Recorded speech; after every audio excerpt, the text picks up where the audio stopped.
मैं अगर मांगू तुझे पर तू न देना कुछ मुझे। हाँ मैं अगर मांगू तुझे पर तू न देना कुछ मुझे। वरना आशिक नहीं मजदूर हो जाऊंगा। मैंने आपके चरणों की सेवा किया और उसके बदले में मुझे आपने कुछ दे दिया, तो मेरी भक्ति कहां रही? मैंने आपका काम किया, आपने मुझे मजदूरी दे दिया, आपका मेरा संबंध वहीं से खत्म।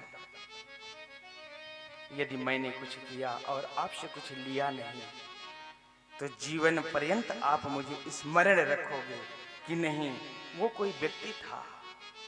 इसलिए भगवान की भक्ति में भगवान से कुछ मांगना नहीं चाहिए। गोविंद मुझे कुछ नहीं चाहिए आपसे। क्या आपको पता नहीं है कि मुझे किस चीज की जरूरत है? तो मैं अपनी वाणी से आपका स्तर छोटा नहीं करूंगा। मांगा तो उससे जाता है, कहा तो उससे जाता है जिसे पता ना हो कि मुझे किस चीज की जरूरत है। बालक अबोध होता है, मां की गोद में होता है, उसमें इतनी सामर्थ्य नहीं होती कि वो अपने आप से खड़ा हो सके, बोल सके। तो क्या मां उसका ध्यान नहीं रखती? सोए रहता है, मुख कहीं मेरे पुत्र का सूख न जाए, स्तनपान कराती है, जलपान कराती है। तो क्या पुत्र के कहने से कराती है या अपने आप कराती है? तो जिस समय जिस चीज की जरूरत होगी ना वो अपने आप दे देगा। सिर्फ और सिर्फ हमें क्या करना है? भजन करना है, परमात्मा के चरणों की सेवा करना है। और लास्ट में यही कहना है कि मुझे कुछ नहीं चाहिए।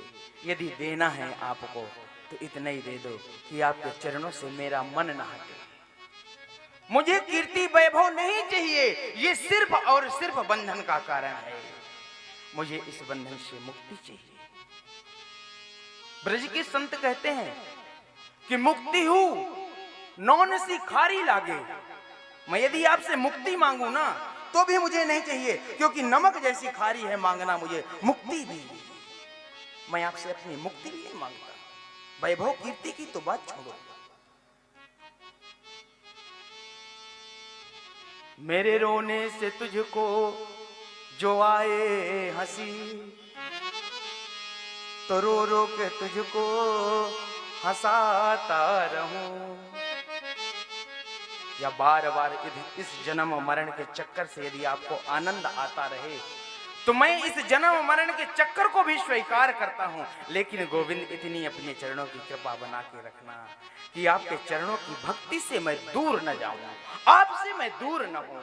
इसके अलावा मुझे कुछ नहीं चाहिए। प्रहलाद जी कहते हैं आप राजा बनाओ या प्रजा बनाओ या भिखारी बना दो, बस आज मेरी भक्ति सार्थक हो गई कि मेरा परपोत आपसे कुछ मांगा नहीं, आपको दिया।